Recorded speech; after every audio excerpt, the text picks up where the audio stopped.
Greetings from Long Island, where every highway is a sunrise. It's time for Dave's Gone By, an hour of comedy, talk, and music brought to you by Total Theater, with your host, Dave Lefkowitz. You've never heard anything like it, so sit back, relax, squeal if you must. Here's the host of Dave's Gone By, Dave! Tropical hot dog night! I see flamingos in a fruit fight! In every color of day, whirling around at night. Yes, there goes the neighborhood, everybody. Welcome on this June 17th, 2007, to the 226th episode of Dave's Gone By. Hope you're having a good day. Listening to the sports show here at WGBB, not having a great time with the New York Mets the last couple of weeks, and they're losing 8-1 to the Yankees. I don't know what the heck is going on, but other things are good. It's getting hotter again, but the weather's been nice, and hope you've had a good week and are gearing up for a very good one. I know I am, because going on a trip tomorrow, literally, 10 or not even, like 8 hours from now, we'll be on a plane to Las Vegas for the first time in my life. I've been to Atlantic City, so I've done a little bit of the gambling thing. And I live in Long Island and commute to New York, so I know what billboards and neon look like. But I've never had the Vegas experience where it's all there in one insane place. So kind of looking forward to it. You know, a little bit nervous and a little bit hoping that I don't lose a heck of a lot of money.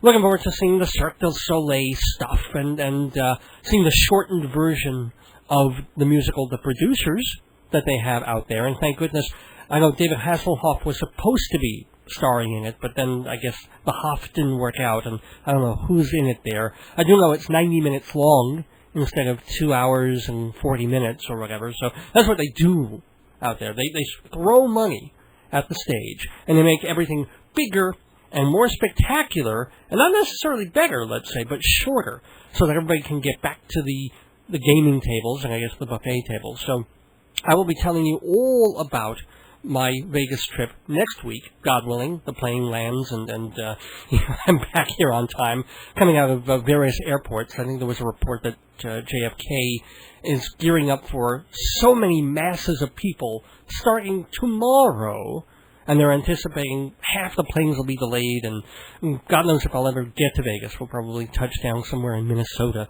But, hey, if we do, I'll just tell stories about Minnesota. But that's all next week. This week, very excited because we're talking about excitable boys, which all men essentially are. Doesn't matter their age. Once you get past 18, you start turning into a boy again, because men never lose it. They're children. They're boys. When they're teenagers, they're incorrigible. They're still boys. Then in their teens and 20s, 30s, they try and be like adults, but at heart, they're boys. Then they go through the second middle-aged kind of semi-childhood and remain boyish or even childish a little bit. You know, they go through that midlife crisis thing. Then in their 60s, they start to feel boyish again because they know hopefully that they can retire, or that their life is going to change, and maybe all things are changing, and they realize the stuff they cared about when they were 30 isn't that important anymore. And then, as Shakespeare told us, when they go back on 4 legs again, or 3 legs again, they're children once more, and babies. So every man, every father is on some level an excitable boy, myself included. But we're going to be talking about a very specific excitable boy tonight on Dave's Gone By. His name was Warren Zevon, very famous rock star. Well, I won't say very. He's wasn't as famous as he always hoped he would be.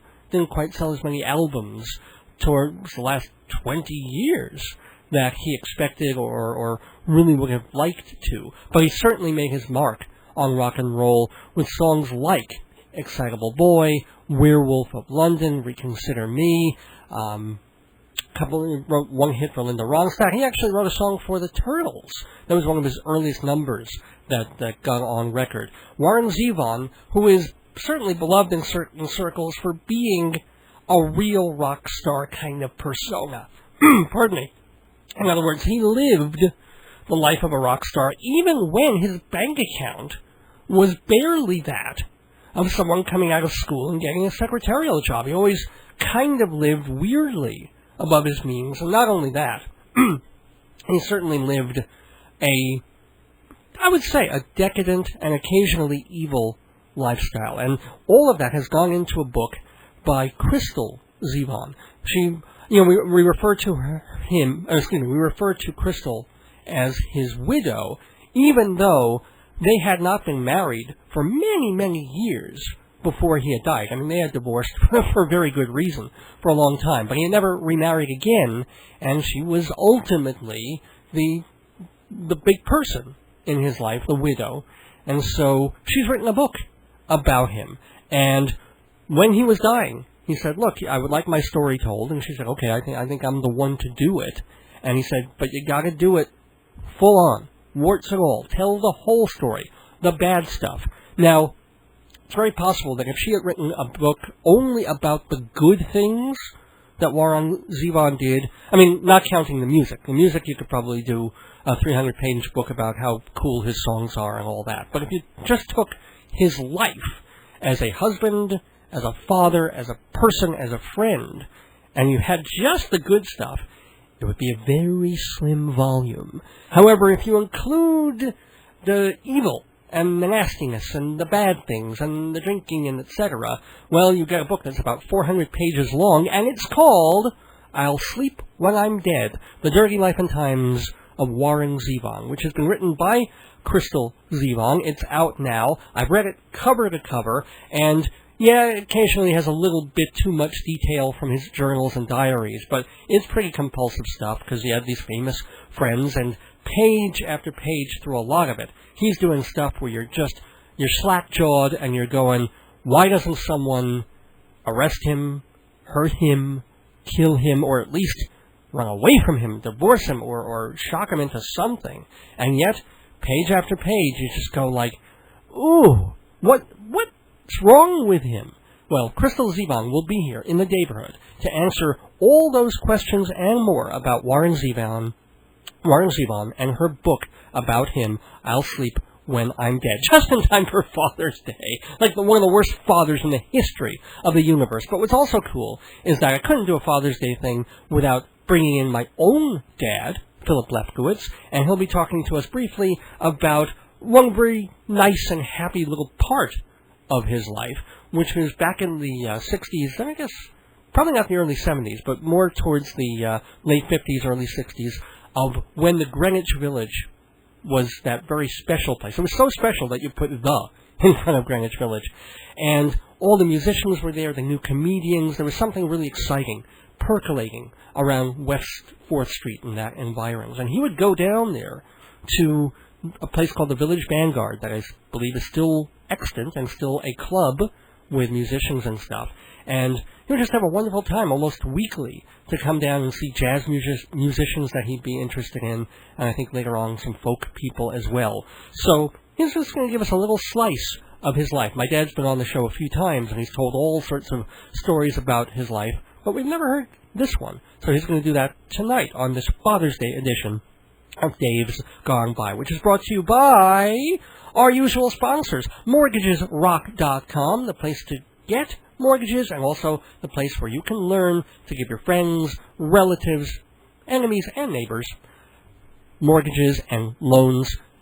What you do is you learn how, you do the paperwork, and you get the commission. Simple as that. MortgagesRock.com. Also brought to you by Performing Arts Insider, theater magazine, the Bible of Broadway, for more than 6 decades and going even stronger than ever. Everything you want to know about Broadway, off-Broadway, cabaret, opera, and dance in Performing Arts Insider magazine. 10% off for Dave's Gone By listeners. Go to performingartsinsider.com for all the information.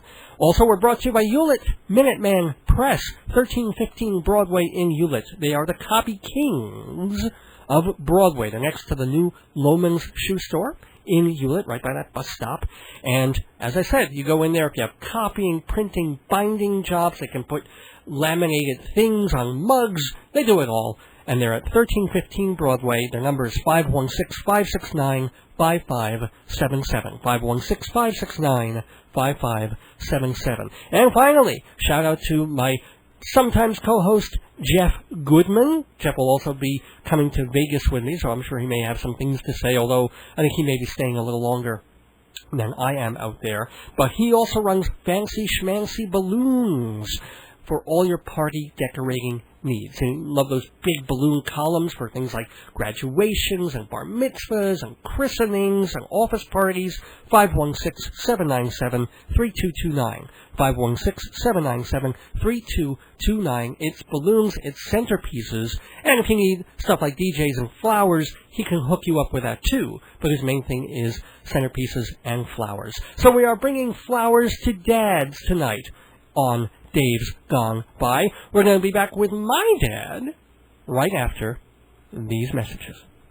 Minuteman, the superheroes of photocopying, printing and binding. Minuteman, no job too big or small. Minuteman, family run since 1975. Minuteman, 1315 Broadway in Hewlett, Long Island, next to the new Loman Shoe Store.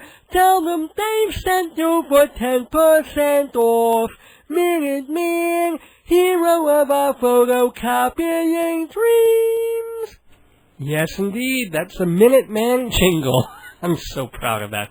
Anyway, I'm also deeply and wonderfully proud of my beloved father, Philip Lefkowitz, who, as I said, is, or one of the things that Dad gave me growing up is a love and appreciation for music, for all kinds of music. Because that's where we first learn it. You know, we go through our parents' record collections, and my mom's 45s and my dad's albums. And he was very open to a lot of different kinds of music, and remains so. So there would be Beethoven and stuff in the classical area, and then a bit of jazz and vocalist stuff, everything from, of course, Frank Sinatra to, Lambert Hendricks and Ross and people like that, and then some things from the folk era. And also later on, he even liked things like ABBA and the Beatles and all sorts of stuff. So to have that eclecticism was a real treasure for me, and it certainly led to my loving music and wanting to be into all different kinds and to be open as much as I can to different kinds of music. So with that in mind, let's hear Dad talk about his early years-ish, well, middle to early years, going down to the Village and hearing some music.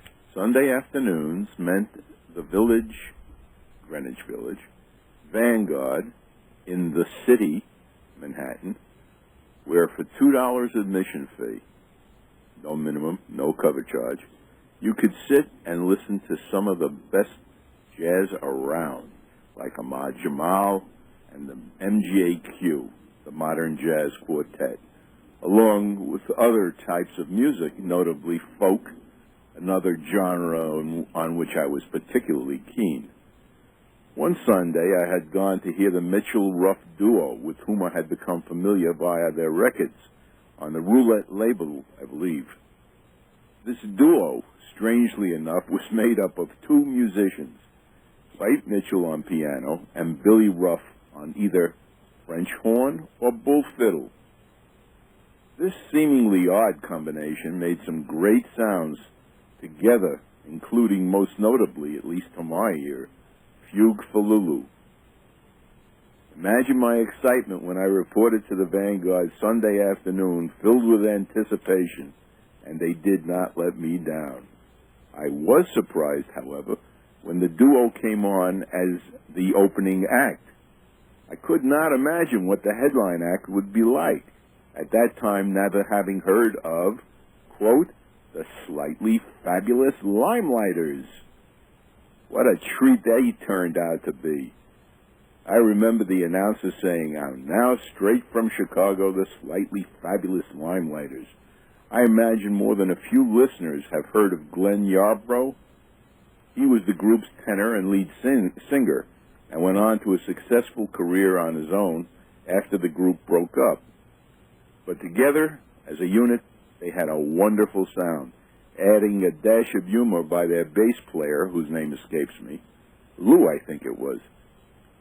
5 minutes into their set, I was on the pay phone, no cell phones in those days, the 50s, I believe, telling people to stop whatever they were doing and make a trip down to the Vanguard and to be prepared for a fun afternoon. What a bargain. What such wonderful memories for just $2.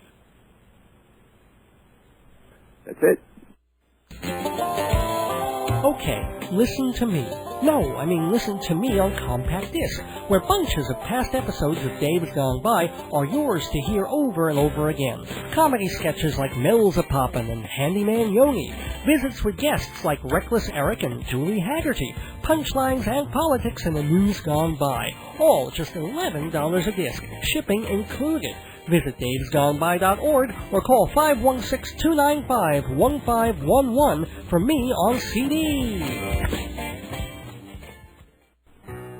If you love Broadway, off-Broadway, cabaret, opera, and dance, isn't it time you subscribe to Performing Arts Insider, the ultimate guide to everything on the stages of New York?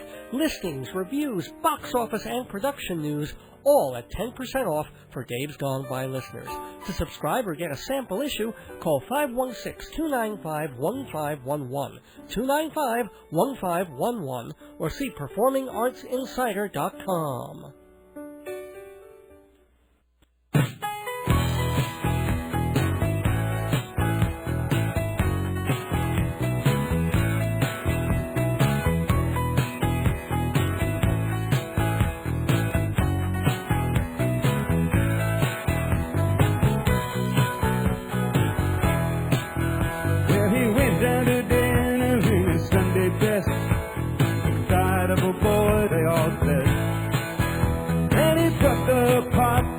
All over his chest, excitable boy, they all said. Well, he's just an excitable boy. He took in the 4 a.m. show at the Clark. Excitable boy, they all said. And he fit the usherette, begging the dark. Excitable boy, they all said. Well, he's just an excitable boy.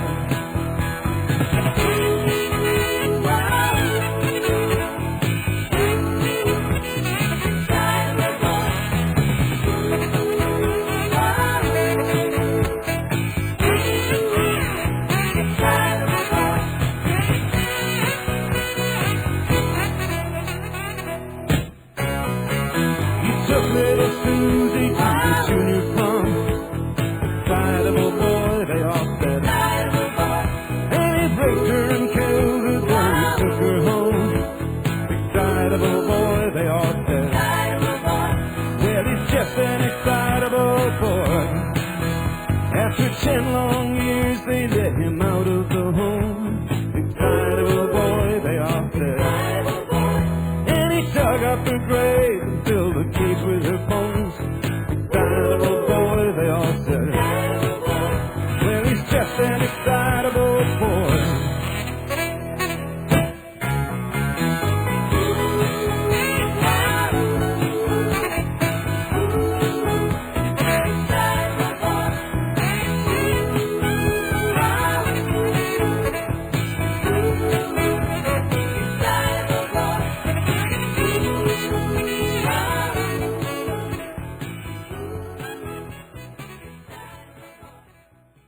Welcome back to Dave's Gone By on this Sunday evening, and very, very happy to have as a guest an author of a book that, well, honestly, you have to read it to believe it. And I'm turning the pages, and if it hadn't really happened and you didn't really believe that his life was like this, you would just stop turning the pages and go on every other word, to slap your hand to your forehead and go, I cannot believe Warren Zevon stayed alive as long as he did, living the way he did, and that people put up with it. And yet, one of the people who put up with it more than anything else, and I definitely want to ask her about this, was his wife. She was his widow, although they were not married at the time of his death in later years. But Crystal Zevon has written the book, I'll Sleep When I'm Dead, The Dirty Life and Times of Warren Zevon. published by Echo Books, with a very cool foreword by Carl Hyacin, I might add. I like that very, very much. And I figure it's going to be this typical tale of a rock and roll guy with a little bit of a booze problem and seeing a lot of girls on the road and maybe nasty sometimes, but I was not ready for what was happening page after page in I'll Sleep When I'm Dead. And you vouch that this is all true? Yeah. Certainly the parts that happened with me, and, part of what I was doing was trying to get at the truth, which is what Warren asked me to do. He asked me to write the book and tell the whole truth. So I tried to talk to as many people as I could to get at the truth, and at least it's the truth of whoever's telling their tale at the time, I guess. So it was your initial idea to write the biography, and then he totally said, yes, do it, or was it his idea? No, it was his idea. I would have never had the idea. You had such a horrible marriage. I'm amazed that, A, you said yes, and B, you were even in contact with him. Granted, I'm halfway through the book. So. Okay, well, let me sure. back, because yes, there were horrible parts to it, but there were also really great parts to it. We were in love, and he had a problem with alcohol. And so when he drank, which was every day, but he, it progressed. It wasn't, the early days were. Saying what Warren Zevon had a problem with alcohol is like saying Bin Laden had a problem with New York. It goes beyond that. The scope of what I'm reading here is I have very little, thank goodness, experience with the whole alcoholic thing, but is it really true that you can do these things and then forget them completely in the morning? Just have these blackouts? It's not a matter of forgetting them. It's a matter of there is no memory. This is really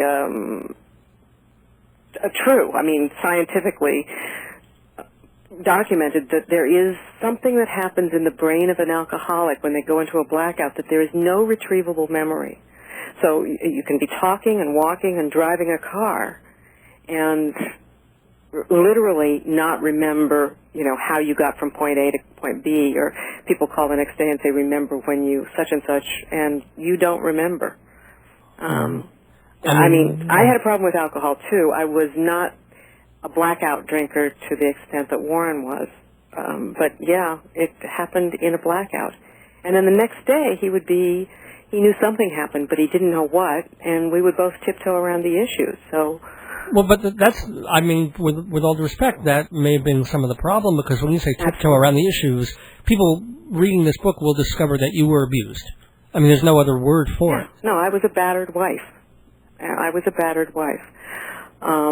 it was the 70s. We didn't have a lot of information. I knew nothing about alcoholism. There are no alcoholics in my family.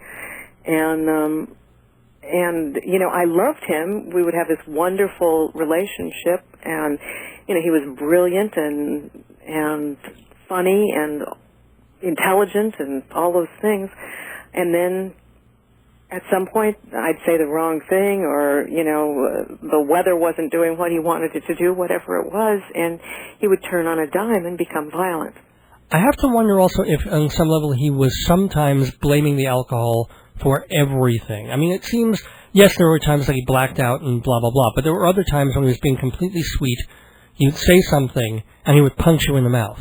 Now, did suddenly a vodka kick in that didn't kick in 4 seconds earlier? Yeah, I think so. But I think in Warren's case, I think you're not wrong that there were more forces at work than just the alcohol.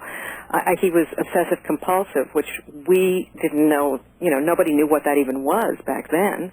He just seemed odd. He had these sort of ritualistic things that he had to go through. And, so we just... Well, yeah, it was a little nutty.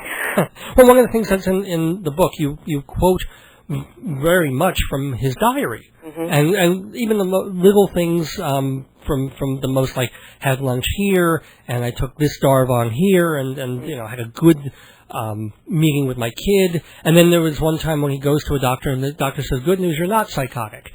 You have an alcohol problem." I mean, to feel good that a doctor said, oh, it's okay, you're not psychotic. And believe me, reading this book, I was wondering. I thought maybe that also lay in there somewhere, that he had a certain level of psychosis going on. But let's roll it back. I mean, I sort of jumped right into the center of things without setting up any of it, because it was the late 60s, it was the early 70s, everything was kind of wild and crazy. So you were dating with guitarist Waddy Wachtel. Right. When you guys first met. And was he still with Thule? Thule is the girl that he wrote that song about? Well, when we first met, they were breaking up on and off, so he was staying in a motel. And Warren was the band leader for the Everly Brothers, and he hired Waddy to play with the Everly Brothers. I went to pick Waddy up at the airport, and he asked me to give Warren a ride to the Tropicana Motel. And you just connected instantly, I think, there was something, you saw him, your eyes locked, and you knew right then. Yeah. No, it was definitely love at first sight. Now, in fact, he did go back to Thule, and then we just kept running into each other. So when we ended up moving in together, about 3 weeks later, he moved out of her house, which is something that I've never quite reconciled with myself, I guess. But he told me that they were breaking up. He was sleeping on the couch. He was just looking for a place of his own. I found out later that wasn't the case. And he always had a DJ in Philadelphia to go to as well. I mean, that I expected. That I expected from a rock star of the minute he hits the road, the first night, he's either got a call girl, a hooker, or a groupie. I mean, I guess you kind of expected and almost tolerated that? No, I can't say that's really the case. I think, because for our first years, he was not successful, and we thought we were John and Yoko. We had a monogamous relationship for some years, but then he got successful, and his deal was, I have to have sex, and if you come everywhere with me, it'll be with you. If you're not with me, then it's you're the one I love, but I can't. He can't not, but you couldn't come everywhere at that point because you had children. You had a baby, and also there were stepkids involved. Yeah. Of his, and with all the respect, you do not both deserve Parent of the Year honors. I mean, there's kind of sloughed over there. What happens? One is sent to a foster place for a while, and I mean that's not. Did you ever? Well, they were foster children that I had. Mm-hmm. Their parent, when I was 20, I took in these kids who were 6 and 8 years old, whose mother had committed suicide and father was a drunk, as it turns out. Oh boy, yeah. And they had no place to go, and so they did end up in other foster homes. They had serious problems when they came to live with me. So I just to clear that up. Okay, so in other words, they came in with baggage, yeah. and they went to the wrong place to have baggage. Exactly. And then, of course, then the daughter growing up had some issues, certainly with her father. It's kind of heartbreaking of some of the things of just not being noticed by him, even when he's in a good mood and he's trying to impress you with a song or do something, and she just didn't even, where was he for those years when she was growing up? It's just it's a heavy thing. But let's go to some of the happier stuff. Yeah, okay. We can get to the ugly stuff again. But God, all my questions are so negative now that I'm looking at them. Because just the more I was reading the book, I was like, oh dear God, why didn't she? I mean, you've sort of explained why you stayed and why you stuck it out. But here's things that people didn't know, or I didn't even know about Warren Zevon, and I've been a fan. And certainly liked Excitable Boy and a bunch of his songs and, Detox Mansion and tunes like that. But he was Jewish, which I was so excited when I read the early part of the book. And I had no idea he was Jewish. And then I found out what he was like. And I was like, great. Why couldn't he be Catholic? Why do you have to be one of us? His mother was Mormon, so. All right. And his father was a Jewish gangster, nonetheless. Yes. That's kind of interesting. You met his parents frequently. Well, yes, his father I knew quite well. I mean, his mother was very absent. We sent her a plane ticket when our daughter was born. Kind of forced her to come see the new baby. Right. I mean, she was ill. She had a heart condition, but she lived.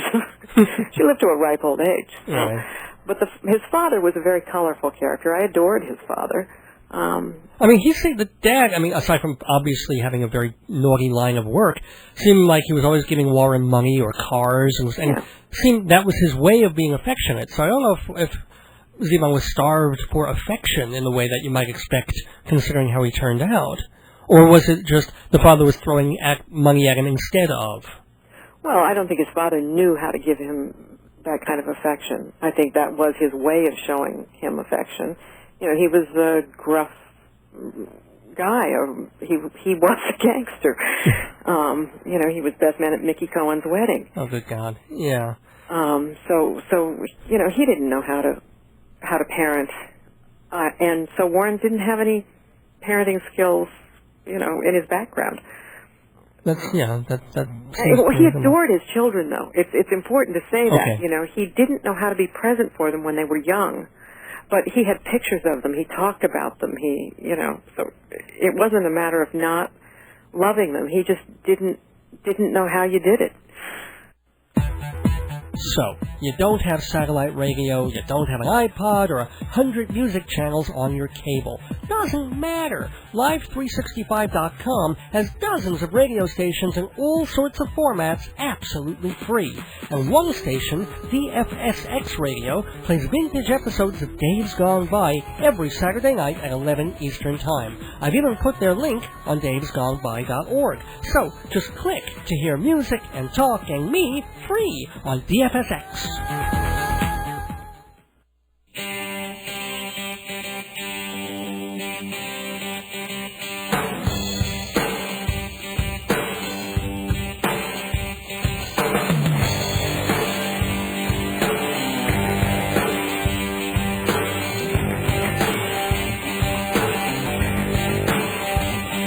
I'm gone to detox station, way down on Last Breath Farm. I've been raking leaves with Liza, the enemies clean up the yard.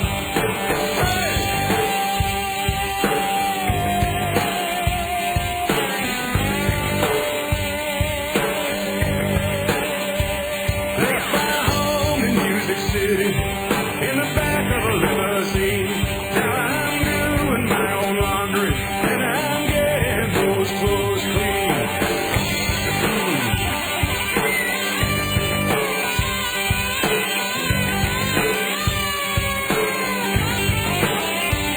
Going from the detox station, and this quiet life I lead, that I'm dying to tell my story for all my friends to read.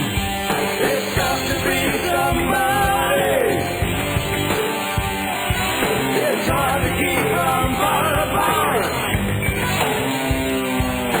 Here on Rehab Mountain, we all learn these things by heart.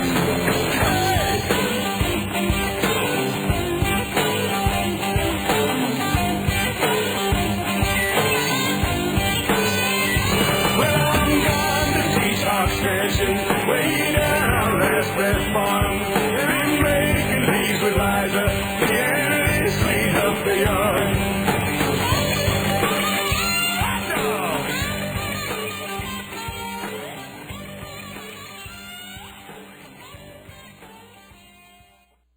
Hi, I'm Crystal Zevon, the author of I'll Sleep When I'm Dead, The Dirty Life and Times of Warren Zevon, and you're listening to Dave's Gone By.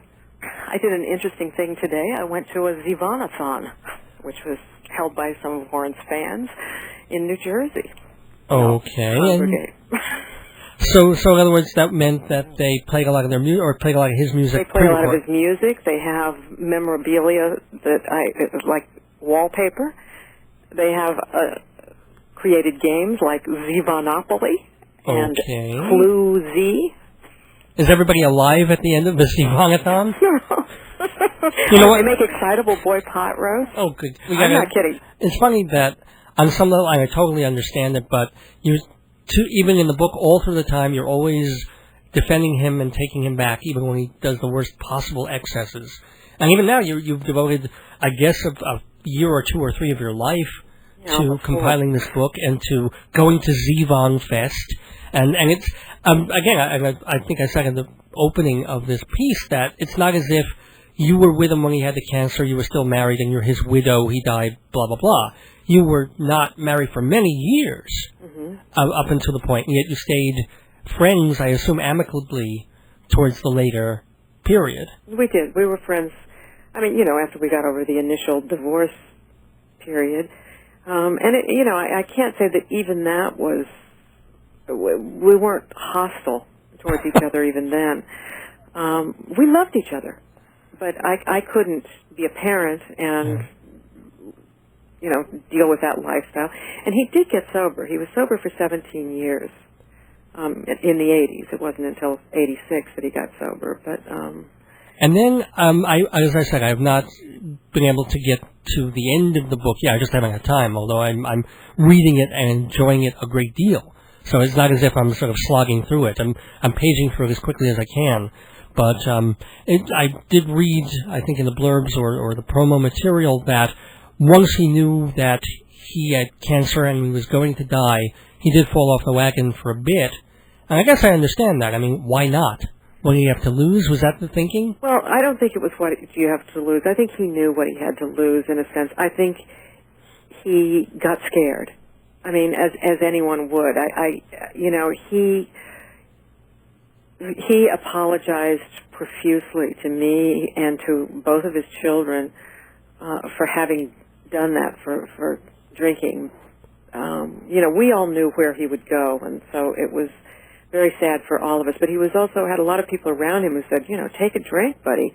A lot of people wanted to have a drink with the Excitable boy who was known for shooting cockroaches in bathtubs and, I mean, what was it, a Magnum 44? Yeah. That he brought home and shot into the bathtub. Thank God it wasn't your head. I mean, honestly, because it could have been. Yeah.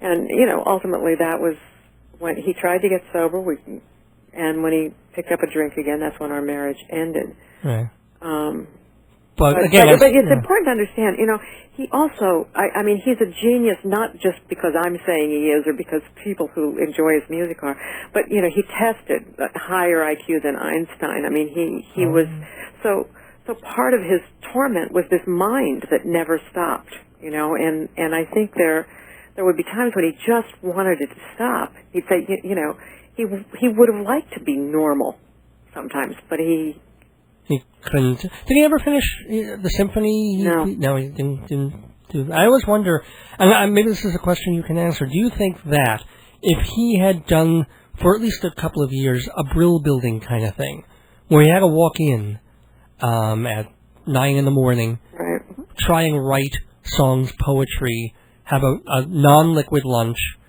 then write a little bit in the afternoon, then go home and have a normalish life, would he have been more prolific, and would his work have suffered if he weren't crazy? I mean, how do you answer that for sure? Yeah. What I know about alcoholism, which is quite a bit, I don't think he could have done it. And even about his creativity came when and how it came. He, except for The Wind, which was the last album he did, he really was not good at writing on demand. Okay. A word or a phrase would come to him, like Accidentally Like a Martyr and Empty-Handed Heart were originally the same song, and after a fight that we had, he was walking around saying, should have done, that's my song. And he'd mutter that, and it was several years in the making those songs. And I would have to guess that after all these years, from what I'm reading in the book, your favorite Warren Zevon song would be Reconsider Me? Well, it's among the favorite, but I think my favorite Warren Zevon song came later. I mean, yes, of course, there's a total sentimental attachment to that, sure. But his song Don't Let Us Get Sick, which is, like a lullaby to growing older, to those of us growing older, that I think is, don't let us get sick, don't let us get old, don't let us get stupid, all right? Which is, so simple, and yet with that sort of twist of phrase that he can say put it in a way that might sound irreverent from anybody else, but he could do that. Well, as even it says in the liner notes, it's another thing that Hyacinth quotes in the foreword that Zevon said at one point, I got to be Jim Morrison a lot longer than he did. Yeah.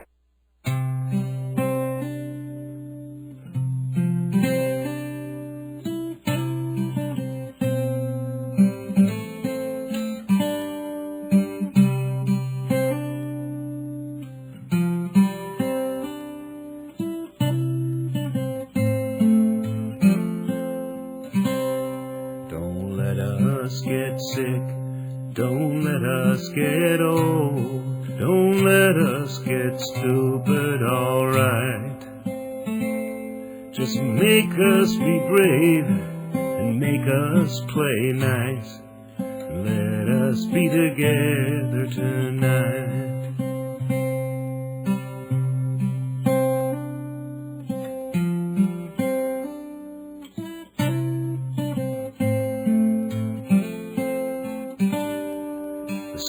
Was on fire when I walked to the mill to take up the slack in the line. I thought of my friends and the troubles they've had to keep me from thinking of mine. Don't let us get sick, don't let us get old, don't let us get stupid, alright. Just make us be brave, make us play nice. Let us be together tonight.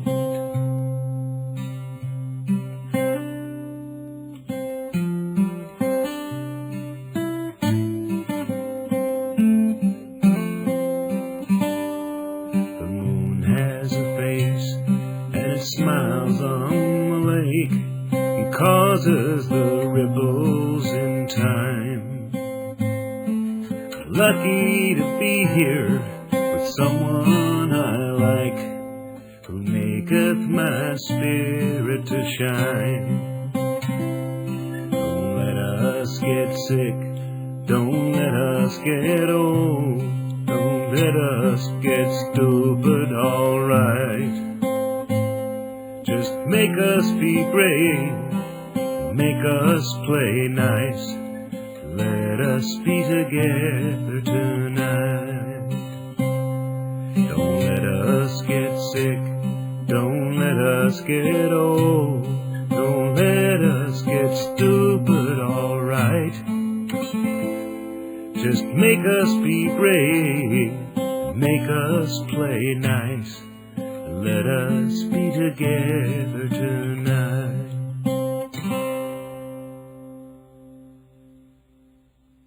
30 seconds is a long time. You can say a lot in half a minute about your business, your product to sell, your message. Say it on Dave's Gone By. Easy, inexpensive, effective. For details and the rate card, davesgoneby.org or email davesgoneby@aol.com. Imagine how much you can say to my listeners by advertising on Dave's Gone By. Just like this. 28, 29, 30. Did you know that I, Dave, am not just a fantastic radio personality, I'm also a playwright, and my book, Marriage, Babies, and the End of the World, is filled with the same humor I bring to Dave's Gone By every week. Funny, sad, true. Makes a great gift. Marriage, Babies, and the End of the World, only $20 hardcover, $12 trade paperback. To get your copy, call 516-295-1511 or email davesgoneby@aol.com. Crystal Zevon, the author of I'll Sleep When I'm Dead, the people that you and he, at a certain point, hung out with on a regular basis. I mean, Jackson Browne was a tremendous help and influence. And kind of like you, he just would help and get kicked in the teeth, and then help some more and get kicked in the teeth, to an extent. Although I guess in the long run he probably made some good money off the work he did on Zevon's albums, but... No, I think he took very little. Oh, really? Yeah. Even Once Excitable Boy became kind of a classic album and changed his status. Wow. Well, I hope he towards the end he made amends with Jackson and said thank you. Oh, certainly. He did. Jackson was not only responsible for those early albums. Jackson got him his last record deal with Danny Goldberg. So the last 3 albums, Jackson deserves credit for as well. He didn't produce them. He didn't have anything to do with them as far as the making of them, but he went out and found him the record deal when nobody else would sign one. Right. Jackson was his friend to the end. And I'm hoping, at least towards the end, it became less of a one-sided thing, that there was a mutual acknowledgement of what was going on. Absolutely. Do you, are you in touch with a lot of those people, the famous people and the industry people, now that you've been out of the scene for so long? I guess you had to contact them for the book. I contacted them for the book, and with some of them I've renewed friendships. Some of them I didn't know before, and have made new friends. Jackson has always been in our lives. He's my daughter's godfather. Oh, well, so he has been a mainstay for us. Well, let's take another minute or two, because I'm forgetting. Obviously the book is about Warren Zevon, and you were married to him, so all this topic is about him. But let's be fair. Let's talk a little bit about you, Crystal Zevon, and what you're doing in these years up until writing the book, and what you're working on now. What do you do? I'm sorry, I'm just... Yeah.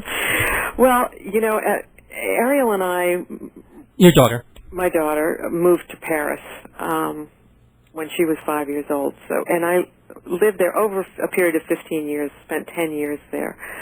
I wanted to give her a life that was kind of away from Hollywood and the music scene and so on. So I taught English. I also am a alcohol and drug counselor. I've worked a lot with families and adolescents, and also with people who are on parole and probation, trying to help them find a way back into mainstream of society. Not always an easy thing to do.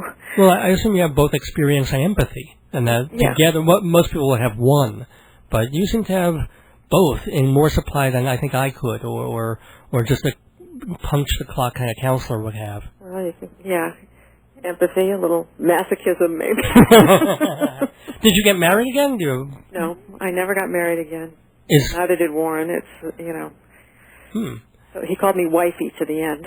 Well, was he the great love of your life then, despite it all, or would that be putting too... No, he was the great love of my life. What I hope comes through in the book is that, yes, there were these terrible, terrible times, but there were also, when he couldn't get a record deal in the early 70s, we just sold everything we owned and went to Spain. And, he sang in an Irish pub, and I passed the hat. And, it was romantic and wonderful, and that sounds like the most idyllic time, the way you write about that, and you carry the best parts of that for the rest of your lives together, and I'm assuming for the rest of your life, period. Yeah. Which is kind of nice to know. So, basically, I want to thank you so much for sharing with us these stories. Is there one particular incident, maybe a happy one, aside from the Spain thing, that crystallizes, no pun intended, your years with him? Sure. In a good way? Yes. When our grandsons were born, he was very sick. My daughter was going to have twins, and he died about 2 months after this. But no one advised him to come to the hospital. We thought he shouldn't do it, but he got a motel room across the street and came to the hospital. And after the babies were born, we're in the recovery room with the family, taking pictures, tears and everything, and he tugged at my sleeve. He was sitting down in a chair, and he wasn't well. He was pretty weak. And he said, "Come on, I know where the chapel is in this joint. Let's go thank the big guy upstairs." Huh. And we went up to the chapel, and it was closed. It was locked, but there was a bench, a pew, sitting out in front of it. And, he said, "Let's sit down." And we held hands, and we're just quiet, kind of a little teary-eyed and sentimental, and then he put his arms around me and kissed me, and then he said, And this is a line that came from a song he'd written when we were in Spain called Old Girl, about us growing old and sitting on the front porch. He never did it because we broke up. But anyway, he said, well, we made it to the front porch, didn't we, old girl? And that was, for me, that was our moment. I mean, we saw each other again after that, and But that was the one that you will take with you and the closure moment. And you know, in the end, I want to say that what became most important to him after he finished that last album was to be there for the birth of those boys and to just really, that was he wanted to make up for the absent years or so, you know, I think he died well. Well, I certainly hope more than anything that you live a longer and happier life and that the kids are doing fine and that the book sells well. I should also remind people that it's Crystal Zevon's book, I'll Sleep When I'm Dead, The Dirty Life and Times of Warren Zevon, available from Echo Books. I'm assuming you can get it pretty much everywhere. Yep. And I want to thank you very, very much, and we'll obviously go out with some Warren music. Is there a song you want to recommend to kind of pull us out here? Well, I like Don't Let Us Get Sick. But there are a lot. You probably want to do something like Werewolf.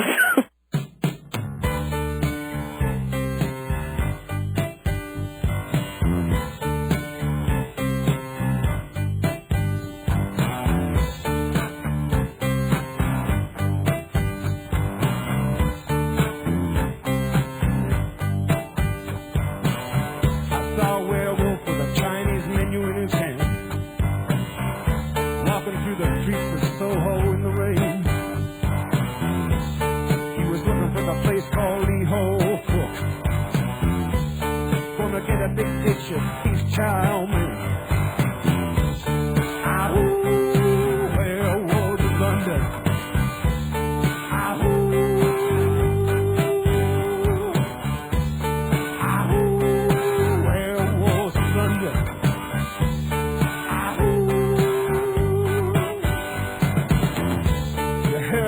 Around your kitchen door. You better not let him in.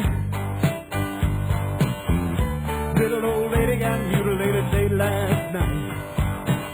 Werewolves of London again. Ahoo, werewolves of London.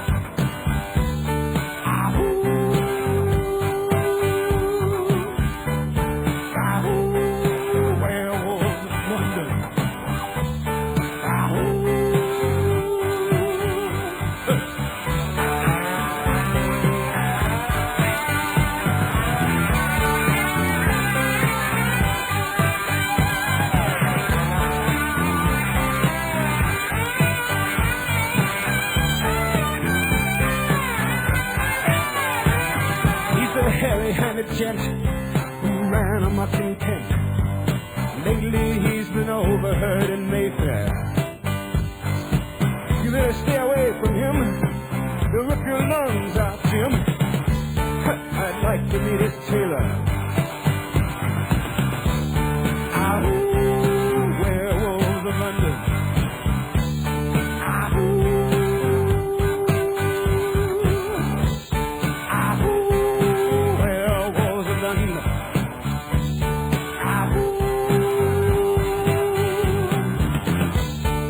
Saw Lon Chaney walking with the Queen, doing the werewolves of London. I saw Lon Chaney Jr. walking with the Queen, doing the werewolves of London. I saw a werewolf drinking a pina colada at Trader Vic's. His hair was perfect.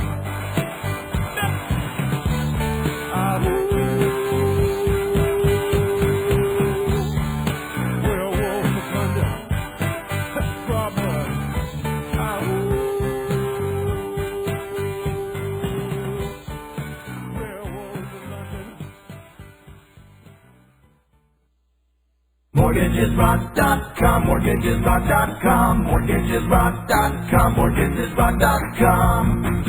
Online trading is free, it's fast. Needs no explaining, designed for your success. It's easy to be the bomb at mortgagesrock.com. Mortgagesrock.com. Mortgagesrock.com. Mortgagesrock.com. Mortgagesrock.com. Inside Broadway, brought to you by Total Theater's Performing Arts Insider, your everything theater guide.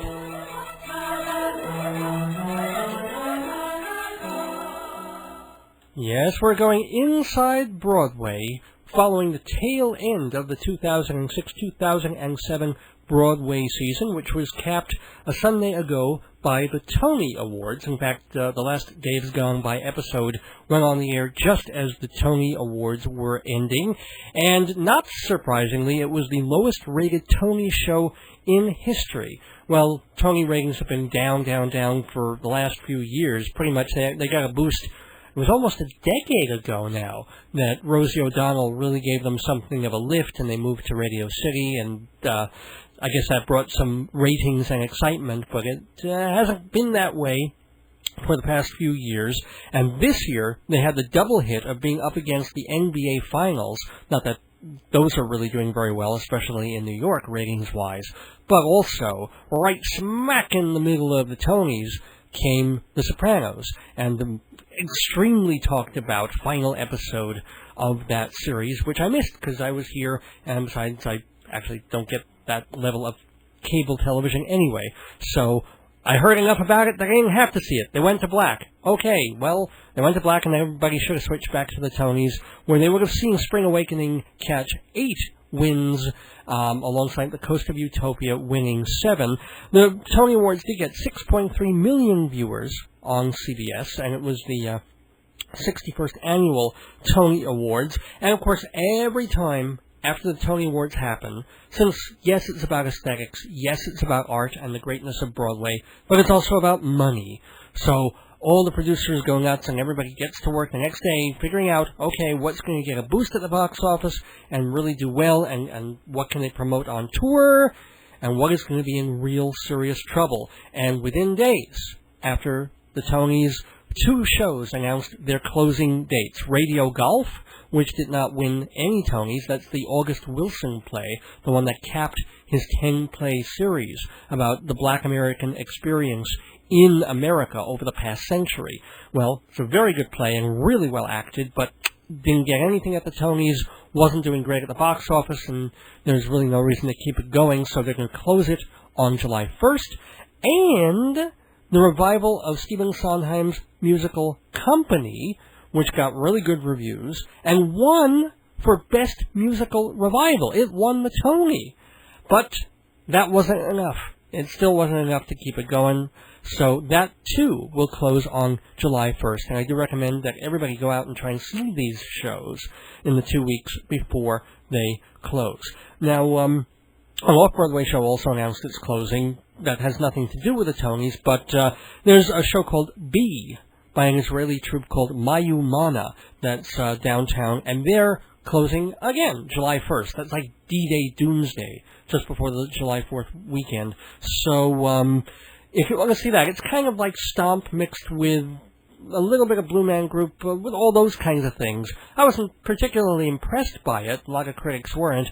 But, I mean, they're very skilled, and it's very athletic, and it's very lively. So if you've been thinking about going to see it, well, you got 2 more weeks to see V. Now, speaking of the coming season on Broadway, well, we got a couple of movie stars coming through. Possibly Jake Gyllenhaal. He did a reading last week for director James Lapine, kind of doing a 6 Degrees of Stephen Sondheim thing there. And the New York Post says that he wants to be doing a play called Farragut North. It's based on Howard Dean's run for president back in 2000. That amazing swoop that he had, and then when he went, yee-haw, or whatever that noise was, that somehow cost him all credibility and the presidency because of the ridiculousness of media. So anyway, Beau Willimon wrote the play, and Jake Gyllenhaal did a reading, and if he can work it out in his schedule and they find a theater, that'll be on Broadway this season. Now, something that is more set in stone is the return of Annette Bening. She hasn't been on Broadway since her debut 20 years ago in coastal disturbances. But she's going to be in a new play. It's a comedy called The Female of the Species, and she plays a feminist with writer's block who meets a devoted fan who kind of helps her, I guess, out of the block, but also challenges all her notions of what it is to be a feminist. The Female of the Species is going to open in the spring of 2008 at a theater to be announced, but it will be on Broadway. And I should bring some glamour because she is a 3-time Oscar nominee. I didn't realize that. Anywho, as for off-Broadway, since now they're really, except for Xanadu, there's not going to be much happening on Broadway, and I think we've all heard about what happened with that show. Xanadu was supposed to be opening on June 26th, but then the guy who was the lead actor, James Carpinello, hurt his foot. I don't think he broke it. He just injured it rather badly. And this is a show that's mostly on roller skates, as anybody who has seen the campy movie, which I have not, is about. So anyway, here they are. They're already in previews. He hurt his foot in rehearsal, and they had to find another lead actor who can sing and dance and skate. Well, thank goodness they did find one. I thought I wrote this down, but his name is Cheyenne Jackson is his name. People might remember him because he was the lead in All Shook Up a couple of seasons ago. So he's getting into gear as fast as he can, and he'll be coming into the show, but they're changing their opening night. So I guess it's going to open in early July rather than late June. But Xanadu is still, with all the bad news that it's had, they're still out there trying to make it happen. Speaking of things that are happening, as I said, off-Broadway, I did go to see a show that I liked very much at the Irish Repertory Theater down on West 22nd Street. It's an old play. In fact, so old it's gone through a couple of name changes. People know it as Gaslight, and that's what they're calling it. Originally it was called Angel Street, but because it was a very famous movie, well, they're going by Gaslight. And you know the story. It's about this rich, or seemingly rich, husband who seems like the sweetest guy in the world, and he's terribly worried about his wife, who is slowly but surely going bonkers.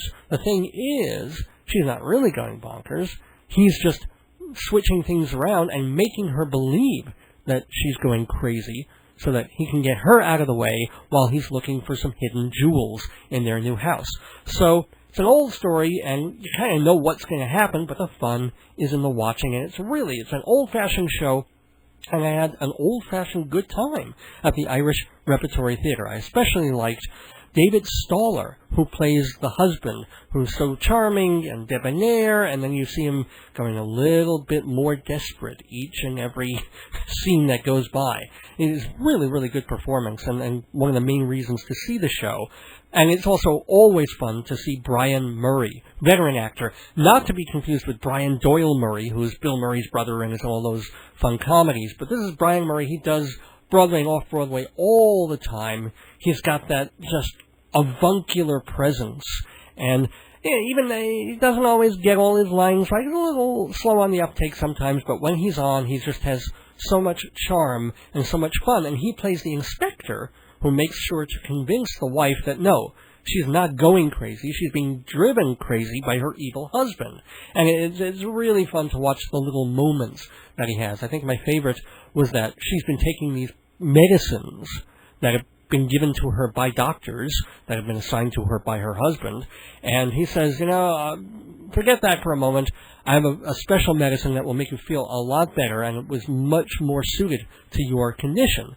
And, of course, he opens his trench coat and pulls out a flask of Irish whiskey, which is one of the reasons they're doing it at Irish Rep. That's probably the only reason.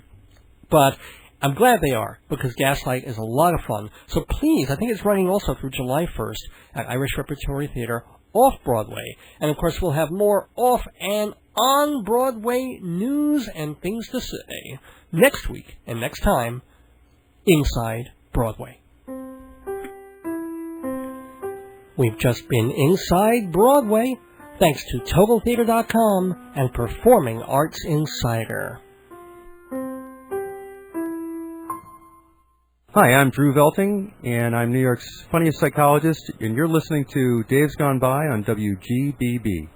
Yes, you certainly are. Thank you, Drew. He was our guest a couple of weeks ago. Speaking of crazy people, Drew, of course, was the shrink whose main thing is he's becoming a stand-up comedian, and he's been starting slowly. He's been playing nursing homes and convalescent homes. And they're interesting audiences, to say the least. That was quite a fun conversation. Certainly want to thank Crystal Zevon for a very interesting and fun conversation tonight. Well, as fun as any kind of conversation can be when you're dealing with abuse and drugs and alcohol and all that kind of thing. But it's amazing she has kept such a great sense of humor about it. And I do recommend the book. It's a long book, and there's quite a lot in it, but you'll be paging through it, both through the really terrible times and also towards the second half of the book when he sobers up. He's still not the greatest guy in the world, Warren Zevon, but there is this sense of closure and some good things going through there as well. So the book is called I'll Sleep When I'm Dead, and it's by Crystal Zevon about her late husband, Warren Zevon, and you can get it in all the usual places. And I want to thank all the usual sponsors of Dave's Gone By, Fancy Schmancy Balloons, for all your party decorating needs, for these trestle things that they make out of balloons, and also the centerpieces on your tables. So important for a nice party.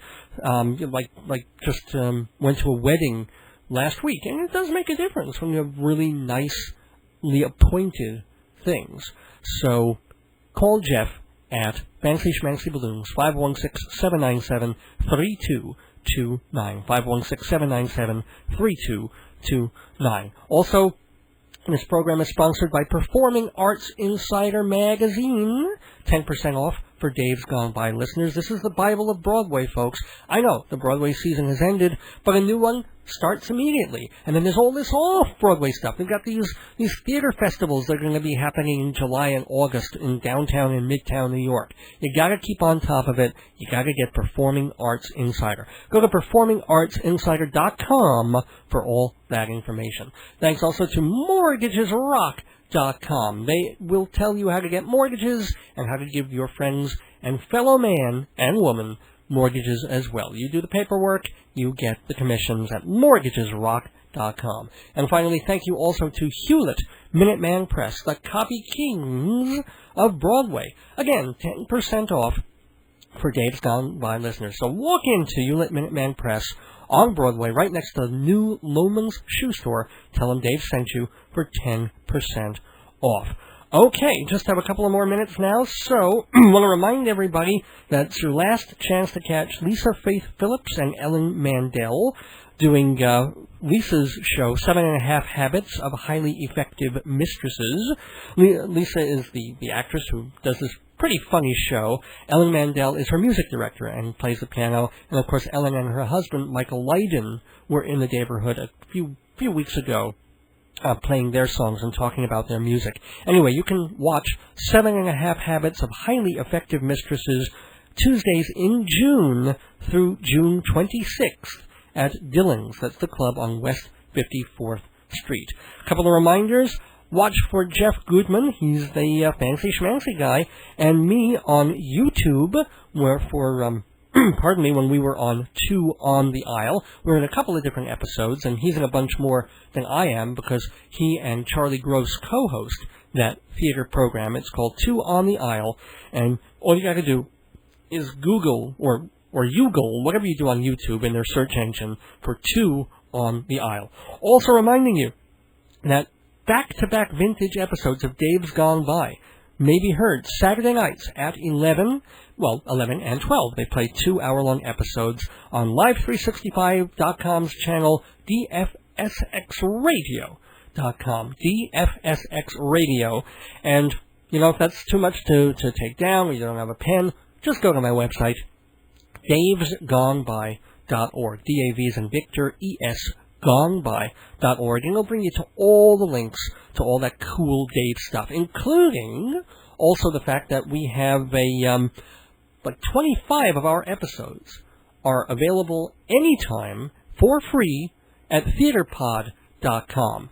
Theaterpod, I think it's E-R, theater there, theaterpod.com. You can scroll through them, you can skip parts you're not interested in, you can listen anytime to these episodes, theaterpod.com. Well, I want to thank a couple of people again. Thank you so much to Crystal Zevon And I want to thank my dad, of course, whom I love very much, and I was very happy to see with Mom today for lunch, which was delicious. I want to thank my wonderful wife, Joyce, whose birthday it was yesterday. So, honey, I love you, and I'm looking forward to traveling with you this week to the Vegas of Los.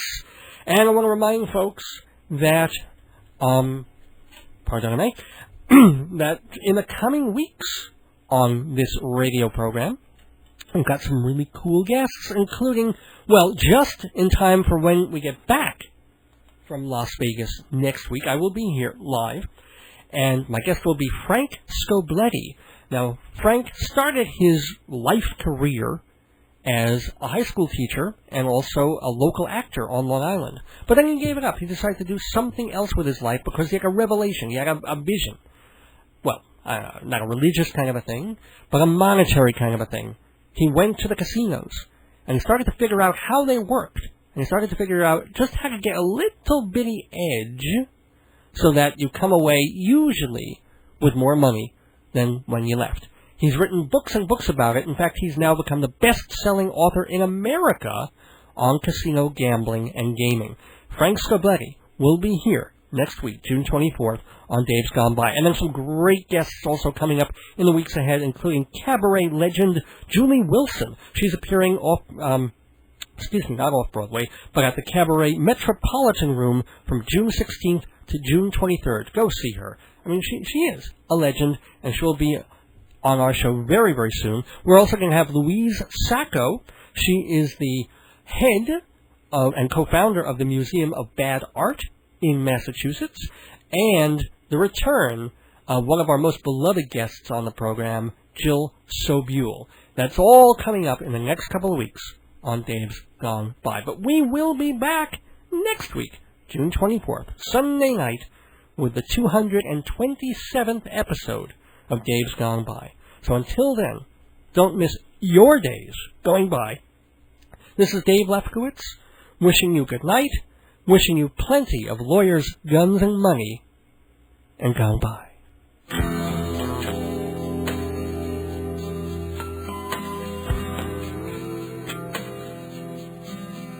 If you're